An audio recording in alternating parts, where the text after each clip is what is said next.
जोड़कर विनती है, जितनी देर सत्संग हो, वाणी हो, उतनी देर आप शांति से सुनते रहो। परम संत जोगतारा सिंह जी महाराज वो तो छुपे हुए रुस्तम थे और इतने बड़े पंसारी थे वो। उनकी दुकान पर जो आ गया उसके लिए वही सामान उन्होंने दे दिया, क्योंकि इस संसार में संत जब आते हैं तो आकर के धरा के ऊपर तहलका मचा देते हैं, सबको अपना बना लेते हैं। वो कोई मजहब वाला हो, कोई पंथ वाला हो, थोड़े दिन तो उनके खिलाफ रहते हैं, फिर वो उनके बढ़ जाते हैं। क्योंकि परम संत हजूर तारा सिंह जी महाराज उनके भी बहुत खिलाफत करी लोगों ने। खिलाफत से संत महात्मा नहीं डरते, क्योंकि तो मालिक का रूप होते हैं। मालिक कैसे डरेगा खिलाफत से? मालिक नहीं डरता खिलाफत से। हम संसारी जो हैं वो थोड़े बहुत बिछड़ जाते हैं, इधर से उधर हो जाते हैं, लेकिन संत महात्मा वहीं डटे रहते हैं। कबीर साहब ने भी ये कह दिया, डटा रहे मत हो डामा डोल, उखड़े की कोडी नहीं टिके के लाखों। फिर महाराज जी ये कहते हैं, अब बांध कमर क्यों डरता है, फिर देख खुदा क्या करता है। अब तो बांध के कमर जुट जा, उस परमात्मा के नाम की तरफ चल, फिर खुदा क्या करेगा? खुदा कुछ नहीं कर सकता। फिर देख खुदा क्या करता है। हम तो कमर को बांधते नहीं हैं, हमारे को कोई थोड़ा सा दुख तकलीफ हो जाती है तो हम विचलित हो जाते हैं, और विचलित होकर के अपने अच्छे कर्मों को भी छोड़ देते हैं। एक भाई कहने लगा अब कि इतना मेरा परिवार है लेकिन मैं सुखी नहीं हूँ। रावण के कितना परिवार था, क्या रावण सुखी था? दुर्योधन के कितना परिवार था, क्या दुर्योधन सुखी था? नहीं था। क्योंकि सुख तो वहाँ होता है जहाँ नाम होता है। जब नाम से हम बिछड़ जाते हैं, जब तक अपनी माँ के पास रहते हैं, जब तक हम सुख का आनंद लेते हैं, और जब माँ से हम बिछड़ जाते हैं तो सुख का आनंद हमारा खत्म हो जाता है। कहाँ चला गया वो आनंद? वो आनंद तो माँ के पास में, उस देह के अंदर आनंद है जो माँ अपने बच्चे की रखवाली करती है। इसी तरीके से सतगुरु भी हमारी रखवाली करता है। जब हम सतगुरु को छोड़ देते हैं तो उनका ध्यान हटाते हैं। नहीं कहिए गुरु मस्तक से उतरे, शब्द भी हो ना होए, ताको काल घसीट सी रोक सके ना कोई। जब गुरु मस्तक से उतर जाता है तो हम विचलित हो जाते हैं। हमारे को संसार भी जो है ना उसके अंदर आनंद आना शुरू हो जाता है, और उस सत्संग के अंदर हमारे को आनंद नहीं आता। क्यों नहीं आता? कि हमारे से मस्तक से गुरु उतर गया। जैसे कि महाराज जी कहते थे, एक मेला लगा हुआ था और बच्चा अपनी माँ के साथ में था। माँ ने उसकी बच्चे की उंगली पकड़ रखी थी और वो मेले को देख करके बड़ा राजी हो रहा था। वो कुदरती है, वो उंगली छुटा ली उसने और छुटा करके बिछड़ गया, रोना शुरू कर दिया। रोना कैसे शुरू कर दिया उसने? उसने रोना शुरू कर दिया कि मेरी माँ कहाँ गई। वो मेला तो वहीं पर लगा हुआ था, लेकिन क्यों रोना शुरू कर दिया? अब उसकी माँ कैसे, उसकी उंगली बिछुड़ गई, वो छूट गई माँ से उंगली। जब तक हमारी माँ हमारी उंगली को पकड़ कर रखती है, जब तक हम रोना धोना नहीं करते, जब हमारी माँ हमारे कर्मों के अनुसार जब उंगली को छोड़ देती है, तो हमने रोना पीटना शुरू हो जाता है।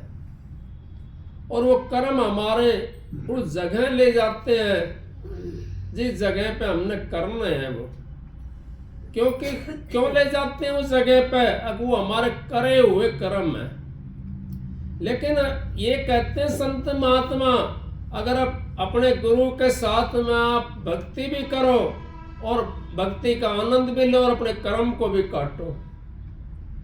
नहीं कहिए अग दे धरे का दंड सब काहू को होत, ज्ञानी काटे ज्ञान से मूर्ख काटे रोत।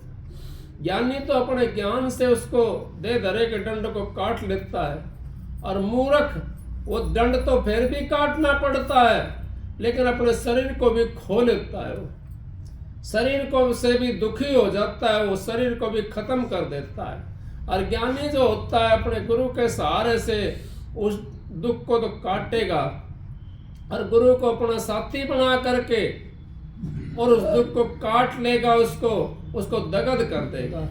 और जो मूर्ख होता है वो दुख भी नहीं कटता और अपने शरीर को भी खो करके चला जाता है।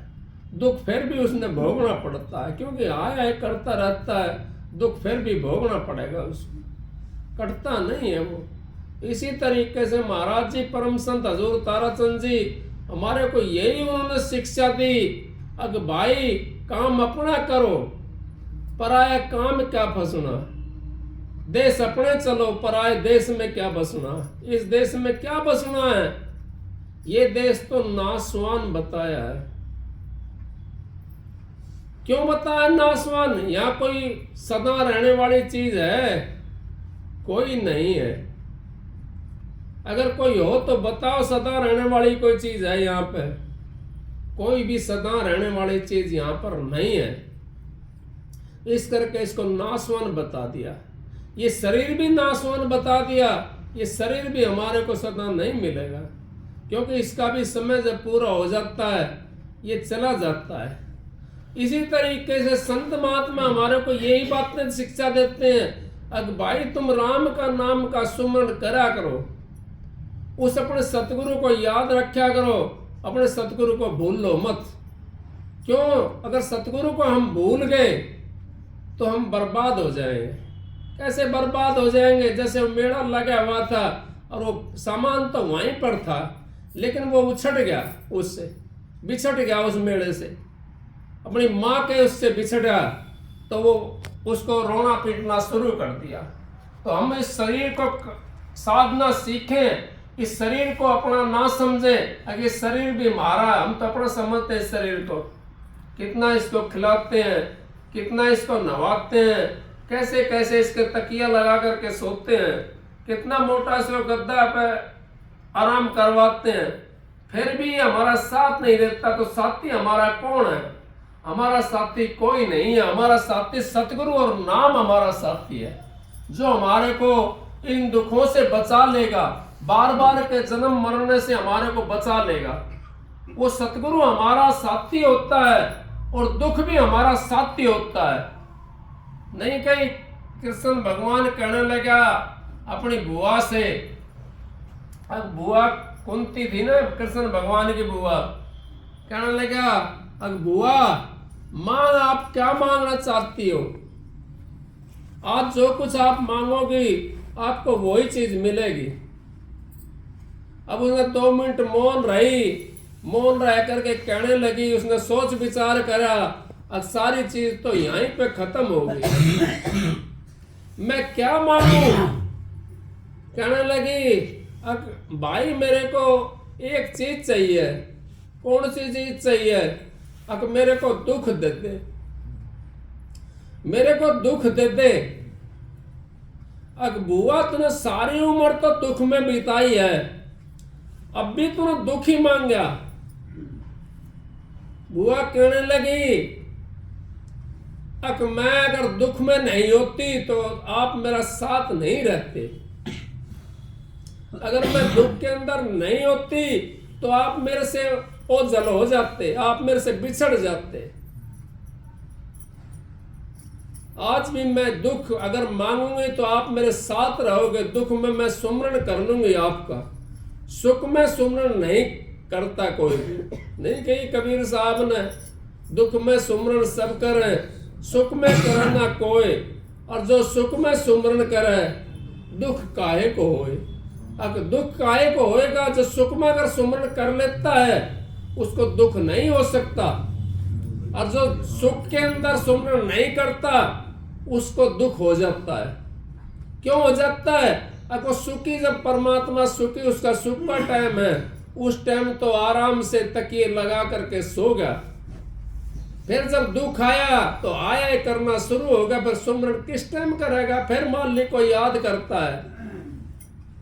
कबीर साहब कहते हैं सुख में सुमरण नहीं करा और दुख में कीना याद, कहे कबीर उस दास की कौन सुने फरियाद।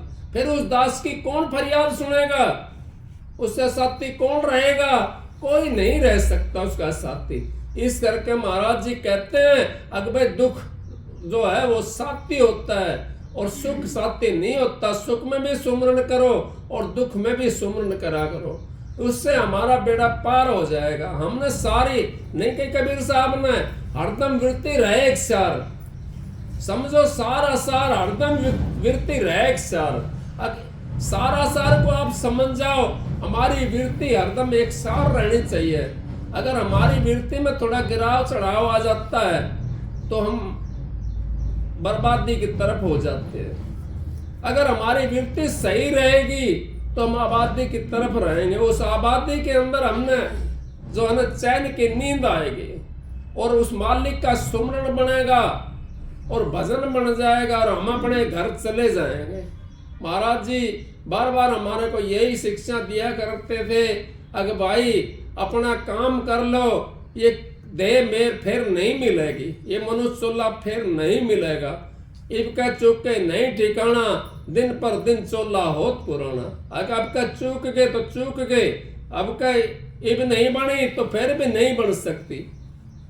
क्यों नहीं बन सकती? कहने लगी माता कुंती, अग भाई जो है मैंने दुख इस करके मांगा है, सुख के माथे सिल पड़ो और ना बिसरे दुख, मतलब सुख जो है इसका सिल पड़ जाए इसके माथे पर। दुख मेरे से नहीं बिसरना चाहिए। अगर मेरे से दुख बिखर गया, बिसर गया तो मैं आपको कैसे याद करूंगी? दुख में इंसान परमात्मा को याद करता है, सुख के अंदर इंसान परमात्मा को याद नहीं करता। क्यों नहीं करता? अगर सुख में ऐसा आराम समझता है, उसको ही अपना साथी समझता है, इस करके परमात्मा को याद नहीं कर सकता। और दुख के अंदर दुख को अपना साथी नहीं समझता, उस समय परमात्मा को साथी समझता है वो, इस करके वो दुख के अंदर याद करता है, ज्यादा याद करता है। और उस सुख के अंदर भी अगर याद करना शुरू कर दे तो दुख नहीं होएगा उसको। उस दुख से छूटने के लिए हमने सुख का सहारा लेकर के, उस परमात्मा का नाम का सहारा लेकर के, और हमने अपना कर्म करना है। कर्म को अगर हमने कर लिया तो हमारा जीवन सफल हो जाएगा। मनुष्य 16,84,00,000 जिया जोड़ों के बाद में मिलता है। और ये आपका हाथ में आया हुआ है। महाराज जी कहते थे हाथ में आया रतन, लेकिन कदर जानी नहीं। क्यों नहीं जानी? कि रतन ये सबसे जिसको कहते हैं 16वां रतन, 16 रतन निकलते हैं समंदर के अंदर से। ये मनुष्य चोला भी एक रतन की तरह बताया है। क्यों बताया रतन की तरह? ये इसके अंदर सारा पूर्ण ज्ञान है, इसके अंदर वो चीज है, इसके अंदर तीनों लोक का रहस्य है, चारों लोकों का रहस्य छिपा हुआ है, पूरा ब्रह्मांड का रहस्य छिपा हुआ है इसके अंदर। उस ब्रह्मांड के रहस्य को आप इसी के अंदर रह करके और जान सकते हो। और कोई से चोले के अंदर आप उस ब्रह्मांड के रहस्य को नहीं समझ सकते। क्यों नहीं समझ सकते? और किसी चोले में इतना ज्ञान नहीं है, ना समझ है, ना विवेक है। बस उस और चोलों में तो इतना ज्ञान होता है कि ये बच्चे हैं, इनको पालना है, पोसना है और खाना है, सोना है, इतना ज्ञान होता है और कोई ज्ञान नहीं होता उनके अंदर। और इस मनुष्य चोले के अंदर तो इतना ज्ञान का रहस्य भरा हुआ है, ये रिश्तेदार को भी जानता है, अपने दुश्मन को भी जानता है और पड़ोसी को भी जानता है और सच्चाई को भी जानता है और झूठ को भी जानता है, हर चीज को जानता है। लेकिन हमारे को सच्चाई कब मिलती है? हम जब जिस टाइम वो दो बांस के ऊपर पड़े होते हैं उस टाइम हमारे को सच्चाई बताने वाला इंसान आता है। उससे पहले हमारे कोई सच्चाई बताने वाला नहीं मिलता। क्यों नहीं मिलता? सच्चाई का किसी ने पता ही नहीं है। उस टाइम करते हैं 2 मिनट के लिए, अगर राम नाम सत्य है, सत्य बोलो गत है, उसके बाद में कहां चली जाती है वो राम का नाम? तो कहां चली जाती है सच्चाई? वो अलोप हो जाती है, क्योंकि उस समय दिखाई देता है ये अब भाई चारपाई के ऊपर ये तो गया, ये तो अब उसको बताना शुरू कर दिया। और संत महात्मा तो हमारे को जीवते जागते वो परमात्मा का नाम बताते हैं, वो मालिक का सुमरण करना बताते हैं, उनका ध्यान करना बताते हैं और फिर हम उनके खून के प्यासे बन जाते हैं। क्यों बन जाते हैं प्यासे? अपने स्वार्थ के लिए हम तो उनका खून का प्यासा बनेगा और उनकी किस तरह कर दिया हमने, उनका कितने संतों गैल कितना कितना बुरा करा लोगों ने, क्या वर्णन कर सके उन बात का। ईसा मसीह क्या ऐसा नहीं मरा, शीशा घोड़ का पिला दिया, खत्म होगा। जहर पिलाया, जहर से नहीं मरा, लास्ट में शीशा दे दिया उसको, क्या नाम, महर्षि दयानंद को। ईसा मसीह के तो गुल में एक ठुकवाई थी हाथ में। कितनी कितनी यातनाएं दी हमने संतों के लिए, लेकिन संत जो है ना वो प्रेम के सिंधु होते हैं, फिर भी माफ कर देते हैं। वो प्रेमी होते हैं, वो फिर भी उस जीव को माफ कर देते हैं। उनको कहते हैं कि संत महात्मा यूं कहते हैं कि इसके अंदर तो इतना ज्ञान नहीं था, फिर भी माफ कर देते हैं। गुरु गोविंद सिंह जी की कहानी थी, वो उनके पास मुकदमे कर दिए, घने झूठे लगा दिए मुकदमे, महाराजियों पे भी लगाए झूठे। गुरु गोविंद सिंह के पास में मुकदमे झूठे लगा दिए, कहने लगे आप जैसे सत्संगी थे, अगर महाराज इनको मुकदमा करने वाला ने मार दे। महाराज कहने लगा मेरे साथ चलो आप। वो 7 जा रहे थे पहाड़ के पास में, गोविंद सिंह जी ने पत्थर उठाया, कंकर, और वो पहाड़ के अंदर मार दी कंकर। और पहाड़ के अंदर भड़ाका बोला, बोला मार तो मैं भी सकता हूं, तुम्हारी जरूरत नहीं है, लेकिन मैं मारने के लिए नहीं आया हूं, मैं तो इनको कैद से निकालने के लिए आया हूं। संत महात्मा का हम कितना बुरा करते हैं और फिर भी संत महात्मा हमारे ऊपर दया करके और उसको उल्टा सीधा करके उसका दंड दे करके उसको प्रेम दे करके उस मंजिल से पार कर देते हैं। इस भवसागर से संत महात्मा हमारे को पार कर देते हैं। दुख और सुख का सहारा हम लेते रहते हैं, उस दुख और सुख का सहारा ही से संत महात्मा हमारे को समझाते हैं कि इसका सहारा मत लो, उस परमात्मा का नाम का सहारा लो, क्योंकि शरीर नानक दुखी सुखिया केवल नाम आधारा। जब महाराज जी कहने लगे अगर भाई देख लिया अब ये पहाड़ कितना क्या था, पहाड़ था ना ये, इसको मैं भी तोड़ सकता हूं, लेकिन इसको कैसे तोड़ूं? कि ये नहीं तोड़ना, हमने तो इनको समझाना है। हम तो संसार में समझाने के लिए आए, जीवों को लेने के लिए आए, हम तो कैद में डालने के लिए नहीं आए। फिर वो मुकदमा सारे खत्म हो गए, क्यों? झूठ का पैर नहीं होता, झूठ का पैर नहीं होता, मुकदमा सारे खत्म हो गए। जज कहने लगा अब बताओ जी महाराज इनको जेल में डाल दूं? हाथ जोड़ करके नहीं जी, मैं तो जेल पर डलवाने के लिए नहीं आया, मैं तो जेल से काटने के लिए आया हूं। तो संत महात्मा हमारे को जेल से काटने के लिए आते हैं और संत महात्मा जेल से काट देते हैं हमारे को, लेकिन हम निकलना नहीं चाहते। हम तो उस भेड़ की तरह हो रहे हैं। जैसे भेड़ के रिवाड़े में आग लग गई और एक भेड़ को काट करके लाए, इतना छोड़ गए, वो इतना वापस पहुंच गई, दूसरी काटने के लिए गए। तो हम तो इसी तरीके से उस परमात्मा से मिलना नहीं चाहते।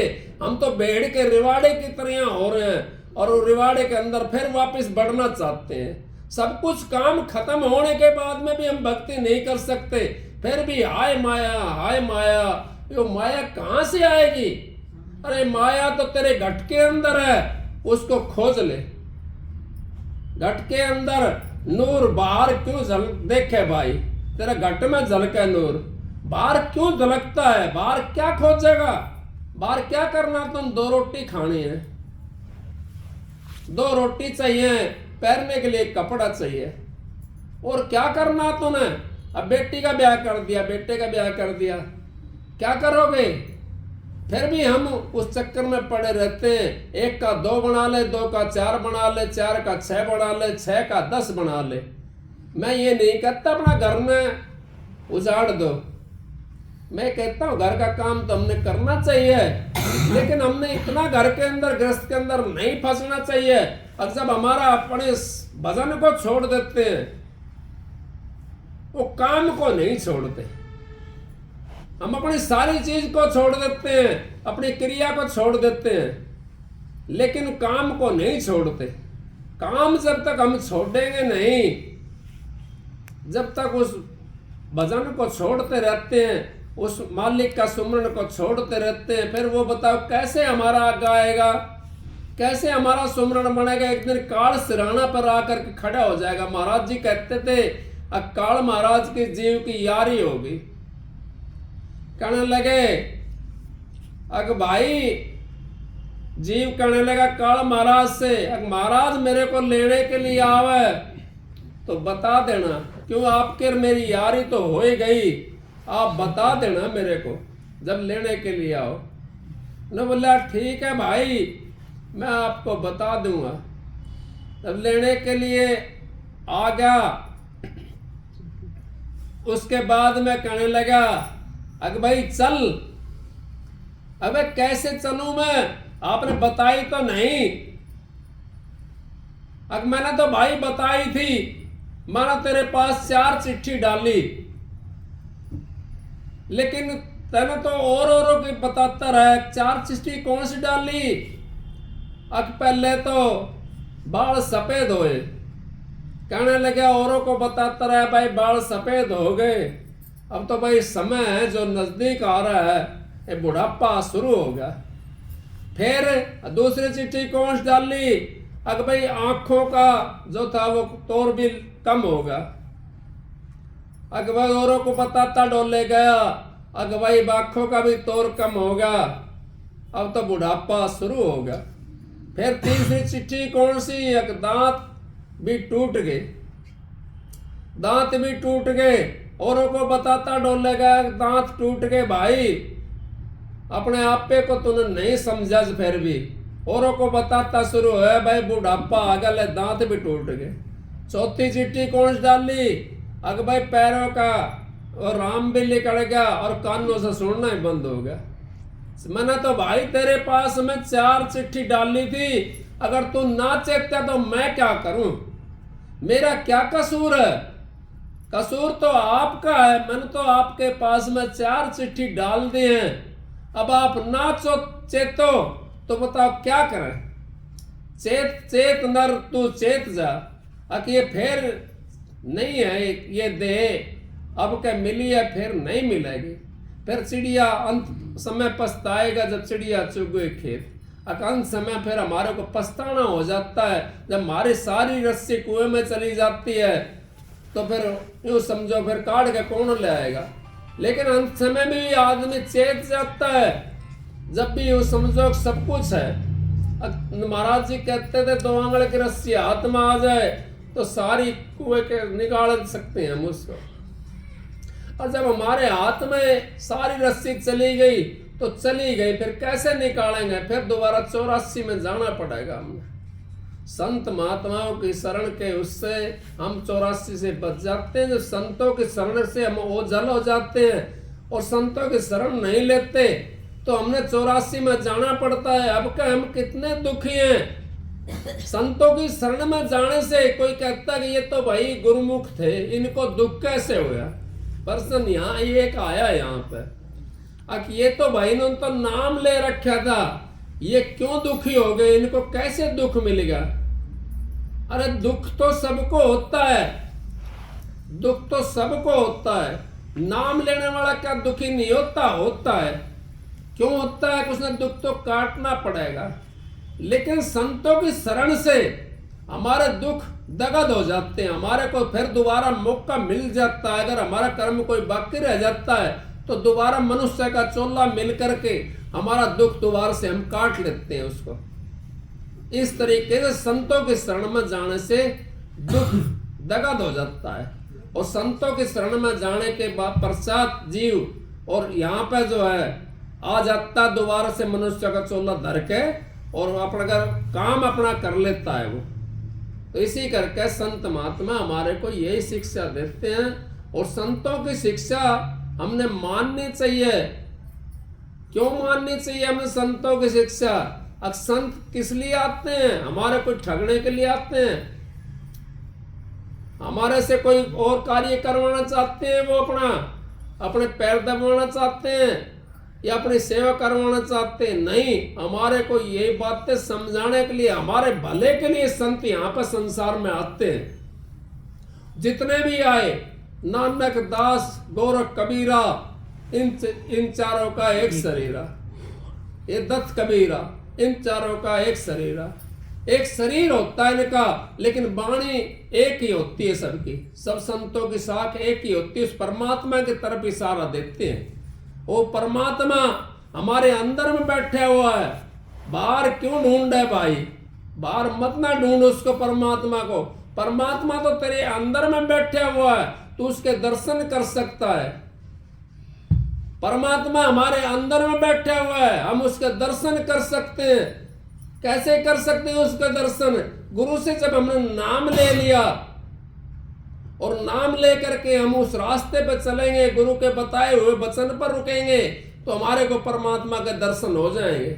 हमारे को वो रास्ता मिल जाएगा जो गुरु ने बताया, जिस उससे साधन पे बैठ करके हम उसको और उस परमात्मा से हम मिलने की कोशिश करेंगे तो हम परमात्मा से मिल जाएंगे। यही लक्ष्मी चंद ने कहा है, जिसने टोया उसने पाया, घरा रहे चपण में, तेरी बेटी ज्ञान ध्यान लो लागे हरि भजन में। लक्ष्मी पंडित भी एक पिछला जन्म का संत था, कोई करनी ऐसी थी उसकी बिगड़ गई थी, वो मालिक की दया से फिर उसने एक सांगी बनना पड़ा, भजनी बनना पड़ा। कोई मालिक जानता, महाराज जी कहते थे, कई बार लक्ष्मी के बारे में जिक्र करते थे, अब वो भी संत है। तो इस तरीके से जीव यहाँ पर बच जाता है आकर के संसार के अंदर संतों के शरण में जा करके। ये संसार तो दुख का सागर है। सुख का अगर आप ये सोचते हो संसार के अंदर हम सुख की प्राप्ति कर ले, नहीं, नामुमकिन बात है। आप किसी से बड़े से बतला कर देख लो, जिसके फैक्ट्री मिल चलती हो, जिसके कारोबार चलते हो, जिसके करोड़पति अरबपति हो, वो भी दुखी हैं। क्यों दुखी हैं? आपको यहाँ तो दुख का सागर है, इसके अंदर तो सुख की आस नहीं करो। वो तो कोई बिरला होता है जो सुखी होता है। संतों को भी दुख दे दिया, अब संत भी दुखी हो जाते हैं संसार के अंदर आकर के। वो हमारे दुख को देख करके दुखी हो जाते हैं। रैदास के हाथ कटवा दिए, नानक साहब से जेड़ के अंदर चक्की पिसवा दी, महाराज ताराचंद जी को हाथी की उसकी ऊंट की पूंछ के बांध दिया। इस संसार में किस किस की को करूं मैं? ये संसार से आप सुख की चाहना रखते हो, इस संसार, तो ये तो हमारा दुख का सागर है। इस दुख से आप छूटने की कोशिश करो, अपने मालिक का सुमरण ध्यान भजन करा करो, और यही हमारे को दुख से छुटा सकता है। बाकी हमारे कोई चीज ऐसी है नहीं है जो दुख से छुटा सकती है। दुख से ही हमारे को परमात्मा सतगुरु छुटवा सकता है, बाकी किसी की बस के नहीं है। सत्संग की आधी घड़ी और तब के बरस हजार, फिर भी नहीं बराबरी। संतन क्यों विचार, सबको राधा।